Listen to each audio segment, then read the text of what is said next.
I'm telling you the truth, Detective. I wasn't there. Damn. We're just looking for the facts, sir. I know where she is. But we have to move now before he hurts her. Calm down. Tell me everything you know. Marcus Hale felt the room tilt the moment the boardroom door opened. The fluorescent lights hummed overhead, cold and unforgiving, as if they already knew what was coming. He'd come prepared, portfolio in hand, tie straightened, breath steady. But none of that mattered when Mr. Rourke, the regional director, looked him up and down like he'd just tracked mud across the marble floor. "Let's keep this quick," Rourke muttered to the others, not bothering to lower his voice. "We've got real candidates coming in later." The words sliced clean and quiet, like a knife hidden behind a polite smile. Marcus swallowed hard. His fingers twitched around the edge of his folder. He could hear the air conditioner rattling, a pen clicking somewhere across the table, the faint scuff of someone's shoe as they shifted uncomfortably. Nobody looked at him. Nobody ever did. He opened his mouth to speak, to defend himself, to remind them he'd already been working twice as hard for half as much, but Rourke waved a hand.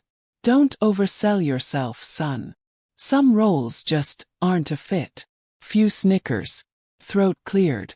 The pressure built behind Marcus's ribs until it felt like his heartbeat was trying to claw its way out. Then the projector screen flickered. A document appeared. His document. His proposal. His ideas. Except someone else's name was on it. Marcus froze. Rourke smirked. And the boardroom door clicked shut behind him, trapping him in a moment that would change everything. Marcus Hale stood at the far end of the polished conference table, gripping his folder so tightly the cardstock pressed ridges into his palms. The morning sun filtered through the glass wall behind him, casting a sharp line of light across the floor, like a boundary he wasn't supposed to cross. 12 executives filled the seats on the other side. He was the only one standing. Rourke barely glanced up as he said, "Let's get this over with." The words echoed the same tone he used when dismissing a smudge on his suit. Marcus inhaled slowly. "I'm here to present the proposal," Rourke cut in. He raised an eyebrow at the man seated beside him. "Which Mr. Landon already walked us through." Marcus blinked. "What?" A few executives shifted in their chairs. Mr. Landon, avoiding Marcus's eyes, tapped his pen nervously. His name sat bold and clean on the new title slide projected on the wall. Marcus felt the world condense into a pinpoint. "That's my work," Marcus said quietly. "Sir, that proposal." Rourke let out a long, bored sigh. "Marcus, don't start." "Start." Marcus felt heat rising up his throat. "I submitted the final draft on Monday. And Landon refined it," Rourke replied, voice smooth as varnish. "He took the initiative, you didn't." Several executives nodded, the kind of nod people gave not because they agreed, but because silence was safer. Marcus scanned their faces, professionally blank, strategically non-committal. Landon finally spoke. I just helped smooth out a few sections." "A few sections," Marcus repeated. "It's word for word." "That's enough," Rourke snapped, his tone tightening like a fist. "You're making this uncomfortable." Uncomfortable. As if discomfort mattered more than truth. Marcus took a step forward. "This proposal was my work. Every figure. Every model. I worked nights for weeks." Rourke leaned back and smirked. "You're young, ambitious, but you need to understand how things operate here. Collaboration is key." "That's not collaboration," Marcus said. "That's theft." A hush fell over the room. Pens stopped. Breaths paused. Then softly, pointedly, Rourke said, "Watch your tone, son." The word son landed with the weight of a slap. Coded. Controlled. Dominant. It wasn't mentorship. It was warning. Marcus's pulse hammered in his ears. "I'm not your son." Rourke's smile sharpened. "Then act like a professional."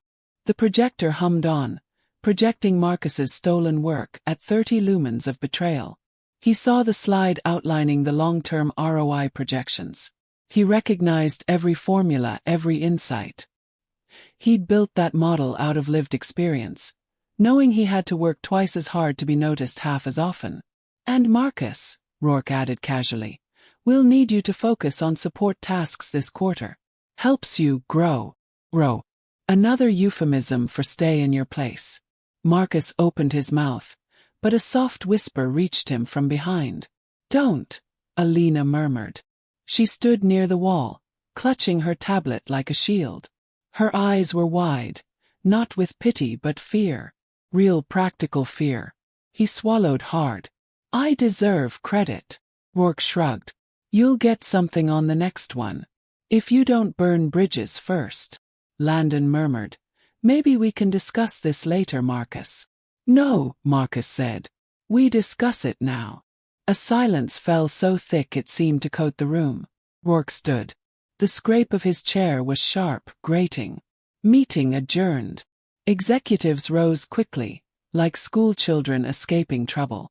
One patted Landon's shoulder. Another avoided Marcus entirely, walking the long way around the table to avoid passing him. As they exited, Alina stepped close. Marcus, she whispered urgently. Someone told Rourke you were getting too visible. Someone higher up. They wanted this to happen. He stared at her. Who? She shook her head. I can't say. I shouldn't have even said that. Alina, please. Before she could answer, the door swung closed and Rourke's voice drifted from the hallway. Marcus heard it clearly through the narrow crack. He'll leave on his own. They always do. Marcus felt something cold and ancient curl beneath his ribs. He wasn't supposed to hear it. He wasn't supposed to fight it. But he would. He straightened his folder, lifted his chin, and stepped out of the conference room, straight toward the storm building on the other side of the door. Marcus paced the narrow break room, the hum of the refrigerator filling the silence like background static. His hands wouldn't stay still. They kept tugging at the strap of his bag, opening and closing around nothing, trying to anchor him to something solid. Across the room, Alina stood guard near the door. You shouldn't be in here long, she whispered. If anyone sees you upset, they'll twist it. Marcus exhaled shakily. I'm not upset. I'm documenting. He held up his phone, screen glowing with photos, timestamps of emails, draft versions, the original project folder he'd created. Proof. Real proof. Alina swallowed.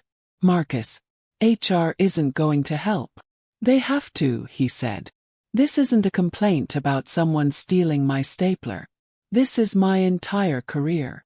She hesitated. I've seen this pattern before. What pattern?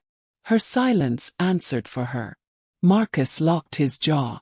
Then they'll see the evidence and have no choice. Before she could argue, the break room door opened. A man from finance stepped in, saw Marcus, stiffened and muttered, "Oh, didn't know this room was taken." He backed out quickly. No eye contact. Just the quiet, instinctive recoil of someone trying not to get involved. Marcus felt the sting, familiar and exhausting.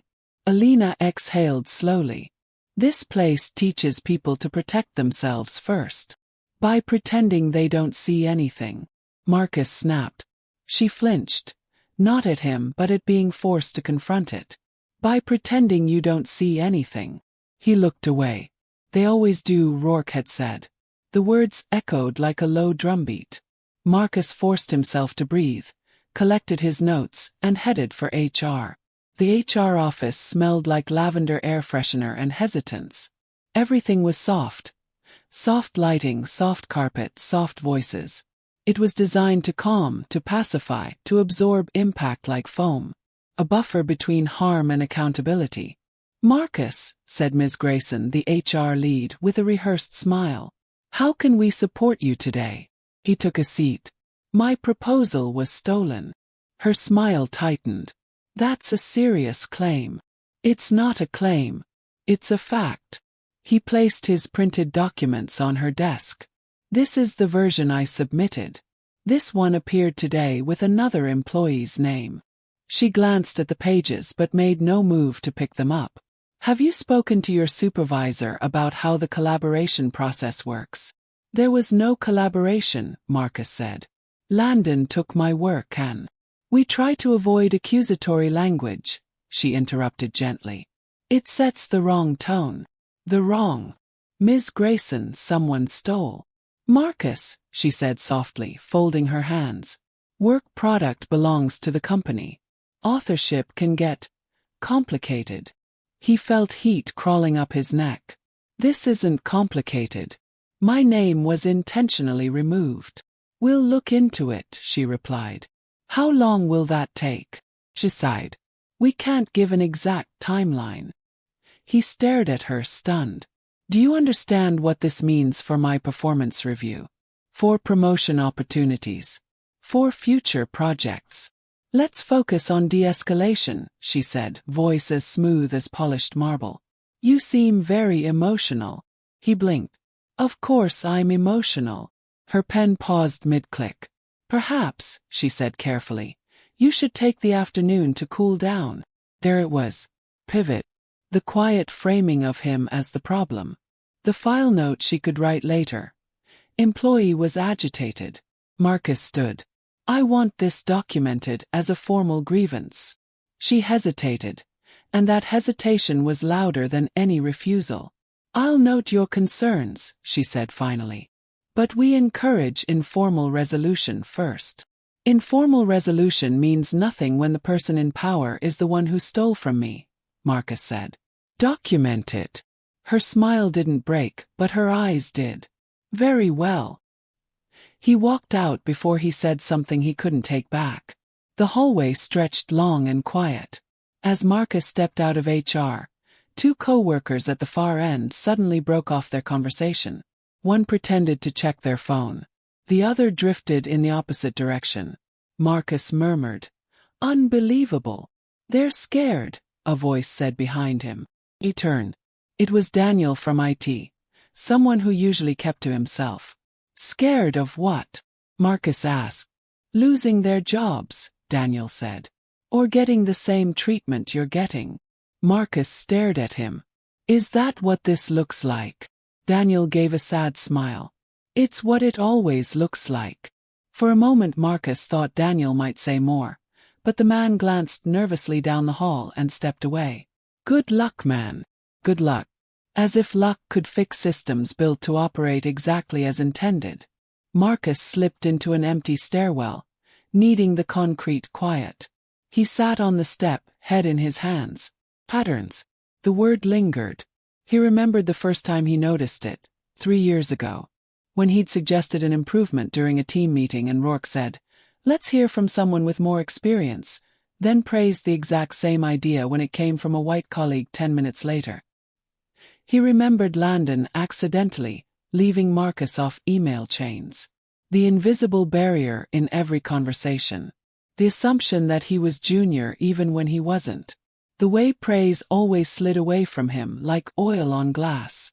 1 incident is a mistake. 2 is coincidence. 10 is structure. His phone buzzed. A text from an unknown number. You're not wrong.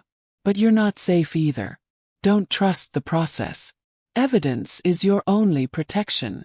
Marcus stared at it. Then another message appeared. If you want the truth, don't stop. His pulse kicked into a sprint. Someone inside the company was watching. Someone who knew more than he did. Someone who wanted him to keep fighting. Marcus lifted his head, breath steadying. Rourke thought people like him would leave. Maybe this time he wouldn't. Marcus met Alina behind the building after sunset, the parking lot lights flickering like tired sentries. The evening breeze carried hints of rain, brushing cold against his skin. He could tell she was nervous by the way she kept checking over her shoulder. You said it was important, Marcus said. What's going on? Alina swallowed. I'm not supposed to know any of this. And if anyone finds out I told you, I won't say your name, he promised. She nodded, though doubt clung to her expression. There are others. People who went through the same thing you did. Their work stolen, their progress blocked, performance files suddenly turning negative. It's not new. Marcus stiffened. Why didn't anyone speak up? They did, she whispered. And they paid for it. Before he could ask more, two figures approached from the far side of the lot. One tall and wiry, the other shorter, wearing a hood pulled low. Alina exhaled shakily. I asked them to come. Marcus stepped back uncertain. The tall one, a woman with sharp cheekbones and tired eyes, spoke first. I'm Priya. This is Deshawn. The hooded man nodded without lifting his head. We don't have long. Marcus looked between them. Why are you here? Priya crossed her arms. Because what happened to you happened to us too. Different years, different departments. Same man pulling the strings. Rourke? Marcus asked. Priya gave a humorless laugh. He's been doing this for years. You think you're the first to lose credit for work he wants. Deshawn finally looked up, and the scar along his cheek caught the light. I spoke up. HR said I was hostile. Then my role got restructured. I was gone within 2 months. Marcus's stomach twisted. Did you have proof? Tons, Deshawn said. Didn't matter. They buried it. Priya nodded. And if anyone tried to back us up, they got quietly reassigned or warned off. Marcus looked at Alina. Is that why you were scared to talk? Yes, she said softly. I watched them get torn apart one by one. What about you two? Marcus asked, turning back to the pair. Why meet me now? Priya hesitated, then pulled a flash drive from her pocket. Because maybe you'll do what we didn't. Which is, keep pushing. She looked him in the eye, hard, unwavering. We stopped. We were tired, alone, cornered. You pissed him off faster than he expected. Marcus blinked. That doesn't sound like a good thing. It means he's sloppy now, Priya said. And sloppy men with power make mistakes. Deshawn stepped closer. Open it on your own device. It's got old reports, internal memos, time-stamped drafts from people who suddenly quit. Look familiar. Marcus's throat tightened. Landon wasn't the first. He's just the latest pawn, Priya said. Every time Rourke needs a promotion, something innovative mysteriously lands in his lap. Marcus shook his head. This is unbelievable. No, Deshawn said. It's predictable. Alina added softly. There's more. Rumor. Someone higher up shields him. Someone who benefits. Marcus rubbed his forehead. So if I push back, I'm not just going against Rourke. I'm going against whoever protects him. They all exchanged grim looks. Deshawn murmured. He destroys people who don't stay quiet. Marcus felt a cold shiver trace his spine. You're saying I might be next. Priya leaned in. We're saying be smart. Get everything. Back it up twice. And don't confront him without leverage. Alina whispered. And be careful who you trust. Marcus stared at the flash drive in his hand. It felt heavier than it should, like a burden passed from one wounded voice to another. He exhaled. Why help me? Priya's eyes softened. Because you're the first one who didn't fold. Maybe you'll get further than we did. Deshawn added quietly. And maybe we just don't want to watch it happen again. The wind picked up, rustling the nearby trees, making the shadows shift. Marcus felt the weight of their stories settling into his bones. Stories of silenced talent, stolen futures, and doors slammed before they could even touch the handle. He steadied his breath. Thank you. Truly. Priya nodded. Just don't waste it. Deshawn tugged his hood back up. Keep your guard up, man. The pair melted into the darkness of the lot, leaving Marcus and Alina standing under the flickering light. You okay? She asked. No, Marcus said honestly. But I'm clearer. What will you do? He closed his fingers around the flash drive. Find the whole truth. I'm done letting them decide who gets to speak. Alina offered a faint smile. Then you're already doing better than most. But behind her smile was fear, a fear he now understood more deeply than ever. As they walked back toward the building, Marcus felt the shift inside him. A slow, forming resolve. A tightening of something long neglected. They wanted him silent. They wanted him gone. But for the first time he wasn't alone. And he wasn't done. Not even close. Marcus arrived the next morning to find a single envelope on his desk. No greeting, no explanation. Just his name printed in stiff, blocky font. Alina hovered near the door, wide-eyed. I tried to warn you. They were talking late last night. Marcus opened the envelope. A memo slid out. He read it twice, jaw tightening. Project Support C. That's entry level. It's worse, Alina whispered. Team C doesn't do real projects. They do cleanup tasks. Busy work. Marcus felt the words hit like stones. This is punishment. It's preparation, she said softly. For pushing you out. Before he could answer, Rourke's voice echoed from behind. Well, Marcus. Good to see you. Marcus turned slowly. Rourke stood with his coffee, perfectly pressed suit, and the smile of a man who enjoyed watching other people drown. You read the memo? Rourke asked. I did. Marcus kept his tone steady. Is this your retaliation for me speaking up? Rourke blinked innocently. Retaliation. Marcus, please. This is a developmental opportunity. For who? Marcus asked. You. Few employees nearby froze. Phones lowered, steps slowed. The air shifted. People sensing conflict but pretending they weren't listening. Rourke stepped closer. Watch your words. No, Marcus said. You watch yours. Rourke's smile thinned. You know, when you walk around acting entitled to recognition you haven't earned, it creates problems. Marcus felt heat rising in his body. I earned that proposal. You earned a chance to learn from feedback, Rourke countered. Instead, you're choosing confrontation. That's noted. Excellent, Marcus said. Note the theft too.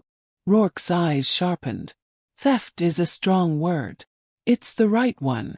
Rourke placed his hand on Marcus's shoulder. The touch was light but heavy with meaning. Careful, son. Careers end faster than they begin. Marcus's muscles tensed. Take your hand off me. Rourke withdrew it slowly, still smiling. Go report to your new team. Marcus didn't move. Rourke leaned close enough that only Marcus could hear. People like you don't last long when you make noise. Marcus felt the words like a cold blade between the ribs. Then Rourke straightened, raised his voice and said warmly, We're all rooting for your success. He walked away. The false cheer lingered like a foul smell. Alina exhaled shakily. You can't confront him like that. It's exactly what he wants. Marcus ground his teeth. He wants me to break. Then don't let him. Team C's office was in the basement level. No windows, weak lights, and the constant whir of old servers. 3 employees sat hunched over monitors, sorting through outdated files. One of them, a middle-aged man named Griggs, didn't look up as Marcus approached.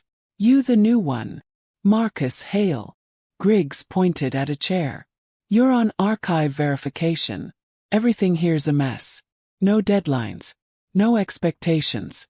Just stay out of the way. Marcus sat, stunned by the casual cruelty of the assignment. Why did they put you down here? Griggs asked, still typing. Marcus hesitated. Reassignment. Griggs snorted. Translation. Someone upstairs doesn't like you. Marcus didn't respond. He opened the first file, but words blurred. His mind raced through everything Priya and Deshawn had told him. Stolen work. Silenced employees. Buried complaints. Patterns. At lunch, Marcus walked out of the building to clear his head. He sat alone on a stone bench by the loading dock. Forklifts beeped in the distance. The air smelled of diesel and damp concrete. His phone buzzed. An email. Subject line. For your protection. No sender, no signature, just a file attachment. He hesitated, then opened it. A folder filled with documents unfurled on his screen. Proposal drafts, time-stamped email forwards, metadata logs. His breath caught. They were the internal revisions of his proposal. but the metadata told the truth. Marcus stared, pulse quickening. Each file was a breadcrumb leading straight to the theft. Another message arrived instantly. He thinks you won't fight. Prove him wrong. Marcus looked around instinctively, scanning the lot. Someone was watching. Someone inside the company. But someone on his side. He forwarded the documents to a hidden backup. Then another. Then a physical drive. Every new folder felt like a small brick of power in his hands. As the sun began to set, Marcus returned upstairs. The halls were quieter now, most people already heading home. Rourke stepped out of his office just as Marcus passed. "Marcus," he called. "A word." Marcus stopped. Rourke closed the office door behind them with a click. "I heard you've been upset." Marcus kept his expression neutral. "I'm focused." "Good." Rourke circled behind his desk, leaning back casually. "Because I want to give you some advice." Marcus crossed his arms. "I'm listening." Rourke folded his hands. "Ambition is admirable. But you need humility. Especially someone in your position." "My position?" Marcus asked softly. Rourke smiled. "Young. Unseasoned. Eager. And frankly, unprepared for how things work here." Marcus met his gaze without flinching. "You mean unprepared for people stealing my work?" Rourke's smile did not break, but his eyes hardened. "You're walking a line. And if you cross it," he made a sharp chopping gesture, "I can't protect you." "Protect me?" Marcus echoed. "From what?" Rourke leaned forward. "From yourself." Marcus's breath steadied. "You're not afraid of me. You're afraid of the truth." Rourke waved dismissively. "The truth is whatever ends up in the official record." Marcus stared at him. "Then maybe it's time the record changed." A flicker, quick, sharp, cut across Rourke's expression. "Be careful." Marcus turned toward the door. Rourke's final words followed like a shadow. "You don't know who you're dealing with." Marcus paused only long enough to say, without turning back, "Neither do you." He walked out, pulse pounding with a new clarity. They wanted him powerless. But now he had evidence, and someone wanted him to use it.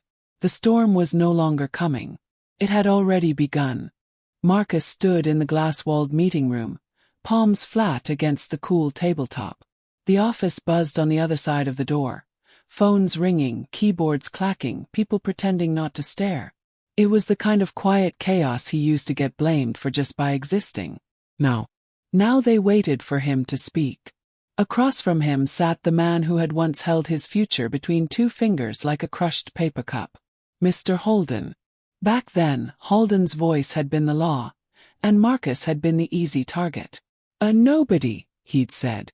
"A kid who'd never amount to anything. A boy who couldn't possibly deserve the scholarship he had earned, the internship he'd fought for, the dignity he tried to hold." Now Holden sat stiffly, shoulders squared, face pinched. Not defiant, cornered.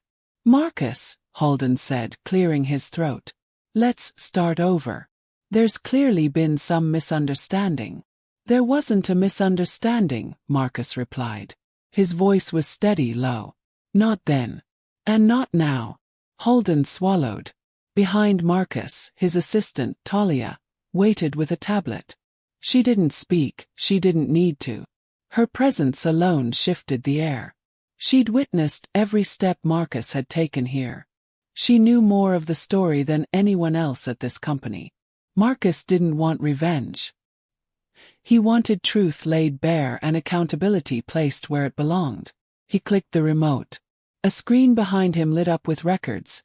Emails, timelines, hiring statistics, HR disputes swept under the rug. Marcus had spent weeks preparing the audit. It wasn't personal. Well, not only personal. It was systemic. And Holden happened to be the centerpiece of the diagram. Holden shifted. "You're blowing things out of proportion. These numbers don't show intent." "Intent doesn't matter when the pattern is this loud," Marcus said. Holden's jaw tightened. "You're setting me up. I'm presenting facts." Holden leaned forward. "I gave you a job here. You gave me a box to stand in, Marcus said. And every time I stepped 1 inch over the line, you reminded me where I belonged. I treated everyone the same. No, Marcus said quietly. You didn't. The words landed like a weight. For a long moment neither spoke. The office hum grew louder, a steady reminder that the world kept moving even when truth froze people in place. Talia tapped the tablet lightly. We can continue with the breakdown whenever you're ready. Marcus nodded. Holden didn't. He pressed both hands to his forehead. Look, maybe I made mistakes. People do. But you're targeting me because you have something to prove. Marcus inhaled sharply but didn't raise his voice. I'm not doing this to prove something. I'm doing it because people like me still walk in here afraid to breathe too loudly. Holden's eyes flickered, something between confusion and fear. Let me show you something, Marcus said. He clicked again. Another slide. Testimonies. Anonymous quotes from staff. Microaggressions. Comments disguised as compliments. Performance reviews weaponized to keep people in place. None mentioned Holden by name. They didn't need to. This culture didn't happen on its own, Marcus said. Holden stared at the wall as if the numbers might rearrange into something kinder. You're going to destroy my career, Holden whispered. You destroyed your own career, Marcus replied. I'm just showing the damage. Holden leaned back, breathing sharply. If you release this, I'm done. Marcus closed the file. I'm not releasing anything. Holden blinked. You're not. No, Marcus said. The board is. A knock came from the door. A member of the compliance committee stepped in. Mr. Reed. We're ready when you are. Holden turned, eyes widening. The board. You're ready, Marcus, please. You can't do this. Have a family. A mortgage. People depending on me. Marcus felt the words hit him with a strange, hollow ache. He'd once begged this man to acknowledge his humanity.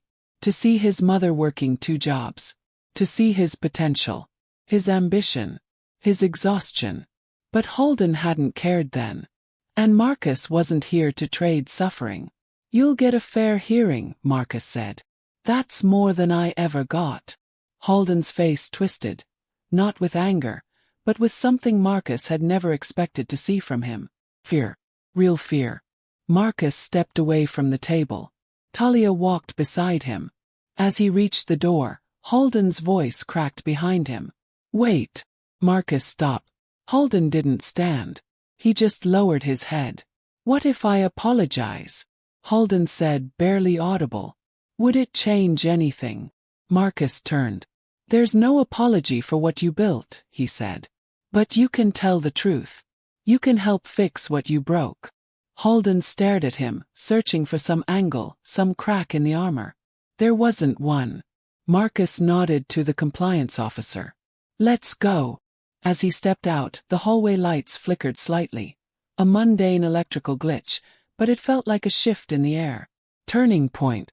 Talia whispered. You okay? Marcus exhaled. Not really. Still doing the right thing. Right doesn't mean easy. They walked toward the elevator, leaving the meeting room behind. Through the glass, Holden sat alone, eyes fixed on the screen Marcus had left up. It glowed cold white across his face. A reckoning beginning. Quiet justice unfolding. As the elevator doors slid shut, Marcus pressed his palm against the railing and let the breath he'd been holding slip out of him. One strike had been made. The rest would follow. He just didn't know yet what they would cost him. Marcus sat alone in the darkened office, the city lights flickering through the high windows like restless ghosts. His hands hovered above the keyboard, but the report on his screen blurred. He blinked hard. The ache behind his eyes wasn't just fatigue. It was the pressure of everything tightening at once. The board hearing. The testimonies he'd collected. The quiet stares from co-workers who weren't sure whether to thank him or fear him. Talia walked in without knocking. You haven't gone home, she said. Didn't feel like it. You're shaking, she said softly. I'm fine. You're not. He exhaled, leaning back in the chair. The leather creaked under the tension in his shoulders. Today was supposed to be a win, Talia said. It is a win. Why do you look like you just lost something? Marcus rubbed his face with both hands. Because I know what's coming next. What do you mean? He turned the screen toward her. An anonymous email, short and vicious. Stop what you're doing. People know where you live. Talia's expression hardened.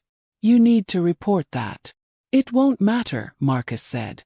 They'll call it a prank. It's not a prank. No, he agreed. But people like us don't get taken seriously until we're bleeding. She shut the laptop gently. Marcus, look at me. He did. You're not alone in this, she said. He wanted to believe that. But the weight in his chest said otherwise. The next morning, rumors swirled like dust in sunlight. People gathered in quiet clusters, whispering about Holden, the audit, the pending board session. When Marcus arrived, the room fell silent for a heartbeat. Then a voice rose behind him. You think you can just bulldoze people? Marcus turned. It was Darren, one of the mid-level managers, a man who always smiled too wide when the CEO walked by and looked through Marcus like he was invisible. Marcus forced his voice calm. If you have something to say, say it. Darren stepped forward. Yeah, I'll say it. Holden built this department. You're tearing it down to make yourself look like some kind of hero. I'm not the one who created the problem, Marcus said. I'm the one pointing at it. Darren scoffed. You're overreacting. Holden was tough, that's all. Tough isn't the word I'd use, Marcus said quietly. Darren's tone sharpened. People like you always want special treatment. Marcus froze. The phrase hit with practiced precision. A blade disguised as a complaint. Talia, standing nearby, stepped between them. Watch your words. Darren rolled his eyes. Oh please. Now I'm the villain. This is ridiculous. We're all walking on eggshells because Marcus has a chip on his shoulder. Enough, Marcus said. No, Darren said, voice rising. I'm sick of pretending this is about fairness. You're dragging everyone into a mess over a few tough conversations and… Stop talking, Marcus snapped. The hallway went silent again. Darren smirked, stepping closer. Or what? You going to audit me too? Marcus felt his pulse thudding in his temples. This was the moment he feared. The moment the quiet resentment finally crawled out into daylight. Talia grabbed Marcus's arm subtly. He's trying to bait you, she whispered. Don't give him anything they can twist into a threat. Marcus inhaled, then turned away. But Darren wasn't done. That's right, he taunted. Walk away, nobody. The word sliced straight through him. Marcus stopped mid-step. Slowly he looked back. Darren's grin stiffened when he saw Marcus's expression. Not fury, but something colder. Something tired. I'm not afraid of you, Marcus said softly. You should be afraid of what you're starting, Darren replied. Before Marcus could answer, a voice from the far end of the hall cut through the tension. Darren, step into my office. Now. It was the CEO. Darren's face paled. Sir, Now, the CEO repeated. Darren walked off, for the first time not looking so sure of himself. Talia exhaled shakily. You okay? No, Marcus said. But I didn't hit him, so, progress. Later that afternoon, Marcus received a call. His mother. He closed his eyes for a second before answering. Hey, Ma. You sound tired, she said. I'm fine. You always say that. Her voice softened with worry. I saw something on the news. Rumors about an investigation at your company. Marcus stiffened. It's contained. Is it dangerous? He hesitated. Marcus. Her tone sharpened. Tell me. There's just pushback, he said. People don't like being exposed. You be careful, she murmured. You work too hard to get where you are. People get bold when they feel threatened. I know. And Marcus, don't let this consume you. You can't carry all of this alone. He swallowed. I'm trying. I'm proud of you, she said. No matter what they say. The words hit him harder than Darren's insults. Harder than Holden's panic. Thanks, Ma, he whispered. After they hung up, Marcus sat in silence. His hands trembled slightly. Not from fear, but from the weight of knowing he was pushing a system built to push back. He looked toward the glass hallway. People stared when they thought he wasn't looking. Some with respect. Some with resentment. Some with a kind of wary confusion, as though they weren't sure what he might uncover next. The pressure in his chest tightened. Talia appeared at his door again. Board wants to see you tomorrow morning. Is this it? He asked. It might be, she said. For him, Marcus replied. And for you, Talia added quietly. He nodded slowly, heavily. Then let's get ready.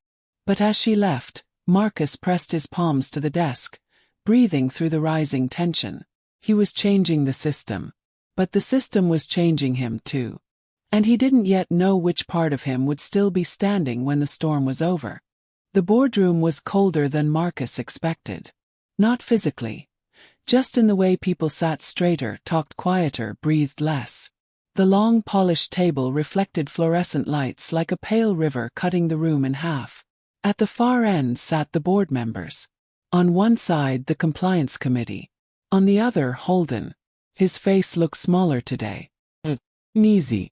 Not yet defeated, but cracked around the edges. Talia squeezed Marcus's arm before he stepped in. You ready? No, he murmured. But I'm here. She nodded. Sometimes that's enough. The room fell silent as Marcus took his seat. The chairwoman cleared her throat. Mr. Reed. Mr. Holden. Today's session is to review the findings of the internal audit and to hear clarifications from both parties. We expect honesty, clarity, and professionalism. Holden shifted in his seat. Professionalism is exactly what's been missing. Mr. Holden, the chairwoman said sharply. You will speak when asked. Holden's mouth snapped shut. Marcus kept his hands folded in his lap, though they itched with tension. Mr. Reed, the chairwoman continued, you may begin by summarizing the intent of your audit. Marcus stood. His voice was steady. The intent was to identify patterns of bias and discriminatory practices within the organizational structure. This wasn't an attack on one person. It was an attempt to highlight systemic issues. Holden scoffed loudly. Oh, come on. Mr. Holden, the chairwoman warned again. Marcus clicked the remote. The first slide lit up. Hiring data. Performance evaluation discrepancies. Promotion timelines. Over the past decade, Marcus explained, employees of color have consistently received lower ratings, fewer opportunities, and more disciplinary actions, often for comparable or lesser incidents than their peers. A board member leaned forward. And you believe Mr. Holden contributed directly to this? Marcus met Holden's eyes. Yes. Holden stood abruptly. This is outrageous. These numbers don't prove anything about me. I've been strict with everyone. A compliance officer replied. The evidence suggests otherwise. Marcus continued. Beyond numbers, I collected testimonies. Anonymous. Holden snapped. Faceless complaints from people with grudges. Marcus didn't look away. People who were afraid of retaliation. Holden turned to the board, desperation edging his voice. He's twisting everything. I pushed him hard because I saw potential. Marcus flinched. Not because Holden raised his voice, but because the lie was delivered with such confidence. You pushed me because you thought I didn't belong, Marcus said quietly. The room held its breath. Holden barked a laugh. Oh, here we go, the race card. Several board members stiffened. Talia muttered under her breath. And there it is. The chairwoman's voice sharpened. Mr. Holden, sit down. He did, but his hands trembled as he gripped the table. Marcus switched to the next slide. Emails. Performance review comments. Notes filled with coded phrases. Not a culture fit. Too assertive. Needs to be more agreeable. Marcus explained each incident with calm precision. Holden spoke only to protest, each time sounding more frantic. I didn't, that's taken out of context. That wasn't about race. One board member asked. Then what was it about? Holden's mouth opened, but no words came. Marcus said. It was always about race. You just didn't say it out loud. The room stayed silent for several long seconds. Finally, the chairwoman addressed Holden. We have cross-referenced these materials. We've interviewed additional staff. The pattern is clear. Holden's face drained of color. You're taking his side. We're taking the side of truth, she said. And truth is not on your side today. Holden gripped the table. You can't do this. I've given my career to this place. And in doing so, she replied, you harmed the careers of others. Marcus felt the words hit him with a strange, hollow ache. He didn't enjoy watching Holden fall, but he wasn't sorry either. Holden pointed at Marcus, voice cracking. He's doing this because he wants me gone. Because I said one thing years ago, one stupid thing. Marcus's voice was low. You built a system around that, one thing. Holden shook his head violently. Please. This will ruin me. Marcus hesitated. That ache again. He didn't want a ruined man. He wanted accountability. You can still make this easier on yourself, Marcus said softly. Tell the truth. Admit what you did. Holden's jaw clenched. His eyes darted around the room, searching for someone, anyone to save him. No one moved. Holden whispered, I didn't mean harm. Marcus nodded. Meaning doesn't erase impact. Holden sank into his chair like air was leaking from him. Fine, he muttered. Fine. Should have listened. Should have been fairer. Should have been better. It wasn't a perfect confession, but it was something. A board member broke the silence. Given the findings, the board recommends your immediate removal from managerial duty pending formal termination proceedings. Holden choked on a breath. Please. It's done, the chairwoman said. He turned to Marcus. Your audit will be implemented. We'll form a diversity and equity oversight panel. You'll have a role in restructuring if you choose. Marcus nodded slowly. Thank you. When the meeting adjourned, Holden stayed in his seat, staring at nothing. For the first time, Marcus saw him not as the man who towered over his life, but as someone small, someone finally forced to face himself. Talia touched Marcus's shoulder. You did it. He didn't celebrate. He couldn't. It's not over, he said. Not for him. Not for anyone else in that system. Talia nodded. Justice never ends with one person. Marcus looked back once more at Holden. Then he walked out of the room. The door closed behind him with a soft click. Quiet, but carrying the weight of an empire shifting. The office felt different the next morning. Lighter in some corners, heavier in others. Whispers followed Marcus as he walked to his desk, but they no longer sounded like disbelief or suspicion. More like recalibration. Talia met him halfway down the hall. You didn't answer my texts, she said. I needed quiet. Did you sleep? He smiled faintly. Define sleep. She punched his arm lightly. Smartass. They walked toward the conference room where the new oversight panel would meet for the first time. Fresh start, on paper at least. But every step reminded Marcus that yesterday's victory came at a cost. He still wasn't sure how to measure. When they entered the room, a few employees stood. People who had stayed silent for years. One woman stepped forward, twisting her ID badge nervously. Mr. Reed, she said. Marcus, he corrected gently. She nodded. I just wanted to say thank you. What you did, it changed things. For all of us.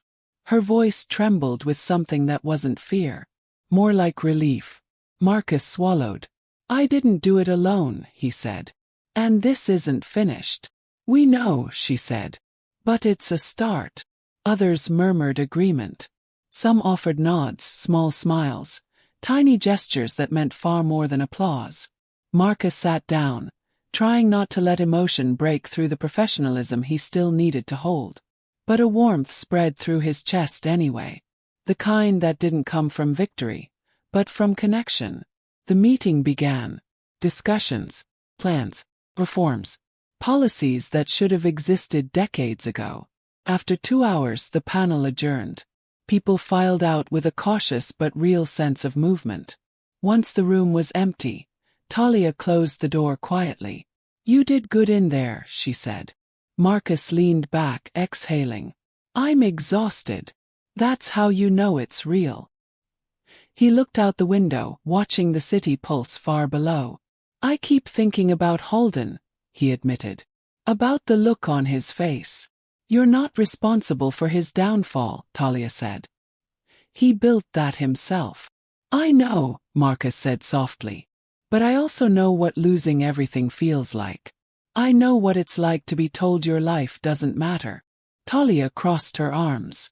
"Marcus, you didn't take anything from him. You just took away the power he abused." He nodded, but the guilt still hovered around the edges. The door knocked lightly. The CEO stepped in. "Marcus," he said. "A quick word." Talia slipped out silently, giving Marcus a reassuring squeeze on the shoulder as she passed. The CEO sat across from him. "Yesterday was difficult," he said. "But necessary. I want to thank you." Marcus nodded. "I appreciate that. Your audit opened our eyes to things we should have seen long ago. I won't make excuses." Marcus was surprised by the honesty. Most leaders would. "Most leaders aren't proud of admitting they failed," the CEO said. "But failing is better than pretending nothing is wrong." He paused. "We'd like you to take a formal leadership role in the restructuring. Director level. Maybe higher." Marcus blinked. "You're serious?" "Completely. You have the insight, the courage, and the trust of the people we need to reach. We want you to help build the new culture here." Marcus's heart pounded. Not with excitement but with weight. With responsibility. "I'll think about it," he said. "Good," the CEO said. "Take your time. But whatever you choose, know this, you changed this place." When he left, Marcus sat alone for a long moment. Changed this place. He let the words settle. They didn't feel triumphant. They felt grounding. His phone buzzed. A text from his mother. "Saw you on the news. Call me when you breathe. Love you." Marcus smiled gently. Then another message popped up. This one unknown. "We're proud of you. Don't stop." He didn't know who sent it. Maybe it didn't matter. Later that afternoon, Marcus walked to the building's rooftop. The wind brushed cool against his face. The city stretched like an endless map of choices and consequences. Talia joined him a few minutes later. "Did you tell him yes?" "Not yet." "What's holding you back?" Marcus leaned against the railing. "If I take the job, everything changes. Expectations, pressure, the target on my back." "You already have a target," she said. He laughed quietly. "Doesn't make it easier." Talia stepped beside him. "You're afraid of becoming what you fought against." He didn't respond. He didn't need to. She nudged him with her shoulder. "Then don't. Lead the way you needed someone to lead when you were younger." He turned to her. "You make it sound simple." "It isn't," she said. "But it's possible." He stared out at the skyline. The sun was setting, turning the glass buildings gold. "Do you ever think," Marcus murmured, "that fighting a system changes you more than it changes the system?" Talia thought for a moment. "Yeah. But change isn't always damage, Marcus. Sometimes it's growth." He breathed slowly, deeply. The tension in his chest loosened. "Maybe I can do this," he said. "I know you can." Down below, traffic hummed. Life moved. The world kept spinning, indifferent and yet full of possibility. Marcus straightened. "I'll tell this a yes," he said. Talia grinned. "Good. Now can we finally take a day off? You owe me lunch." He laughed, a real laugh this time. "Deal." They headed toward the rooftop door. But before he stepped inside, Marcus looked back at the city one more time. He wasn't the nobody they once named him. He wasn't the kid they tried to bury. He wasn't the shadow they expected him to remain. He was a man building something new, even if it cost him pieces of himself along the way. And tomorrow the real work would begin. Buddy froze again, his ears pinned back, his tail lowered. A low, uneasy rumble vibrated in his chest as he crept toward a cluster of twisted oak roots. Jenna felt her throat tighten. Every instinct in her body told her something was under there, something Buddy had been sensing from the start. "Buddy, easy," she whispered, lowering herself beside him.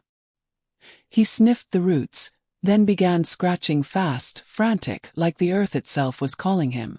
More damp soil flew out. The hollow beneath the roots widened.